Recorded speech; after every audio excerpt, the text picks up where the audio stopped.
Sydney Sweeney, the magnetic 28-year-old actress whose star has risen meteorically through a blend of sharp indie sensibilities and blockbuster allure, is no stranger to the whirlwind of Hollywood rumors. From her breakout in Euphoria to her poised turn in The White Lotus, Sweeney has cultivated a reputation for choosing roles that subvert expectations while showcasing her formidable range.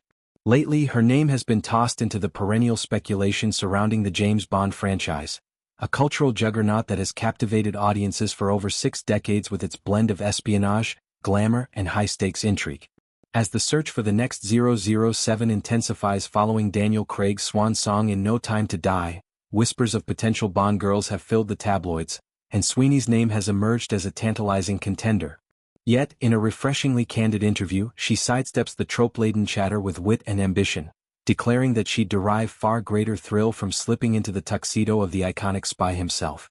The Bond legacy is a labyrinth of allure and archetype, where the titular agent, suave, unflappable, and eternally licensed to kill, has been embodied by a pantheon of leading men, from Sean Connery's brooding charisma to Pierce Brosnan's polished charm. With Craig's era concluding in 2021, the franchise teeters on the brink of reinvention, sparking debates about its future direction. Who will don the Walther PPK next? Names like Theo James, Aaron Taylor-Johnson, Henry Cavill, Dev Patel, Richard Madden, and Idris Elba have cycled through the rumor mill, each evoking visions of shaken martinis and Aston Martin pursuits. Amid this frenzy, the ancillary roles, particularly the Bond girl, remain a lightning rod for discussion. These characters, often enigmatic allies or seductive adversaries, have evolved from damsels in distress to empowered operatives, yet they still carry the weight of decades-old stereotypes.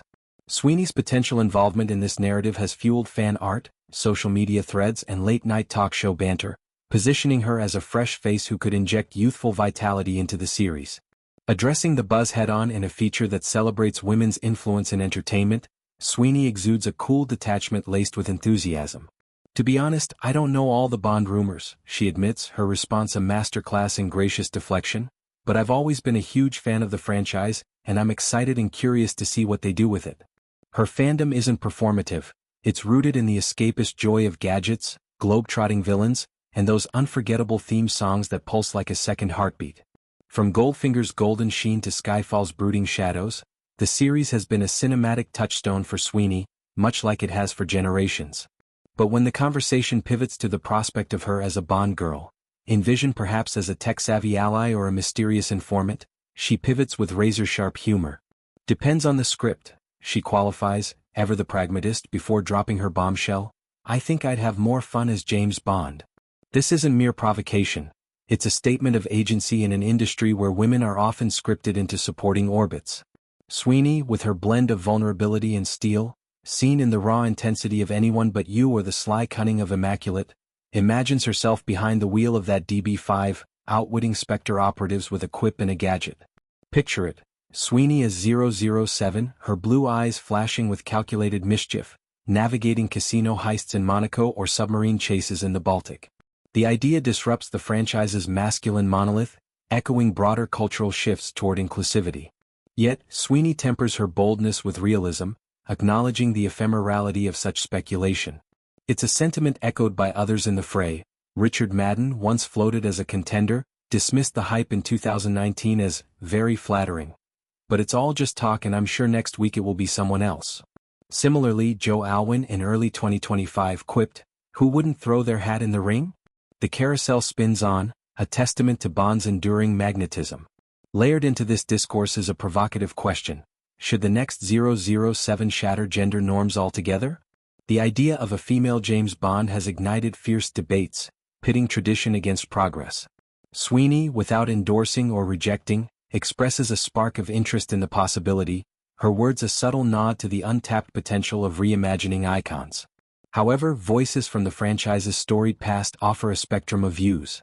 Gemma Arterton and Eva Green, both former Bond girls who navigated the role's complexities with grace, have voiced reservations. Arterton, with her sharp wit from Quantum of Solace, and Green, whose Vesper Lynd in Casino Royale redefined tragic allure, argue that Bond's essence, rooted in mid-century machismo and tailored suits, is inherently male. "I'm for women," Green asserted in a reflective piece, "but I really think James Bond should remain a man. It doesn't make sense for him to be a woman."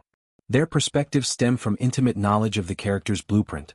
The phallocentric gadgets, the paternalistic flirtations, the very name Bond, James Bond, that rolls off the tongue with masculine gravitas.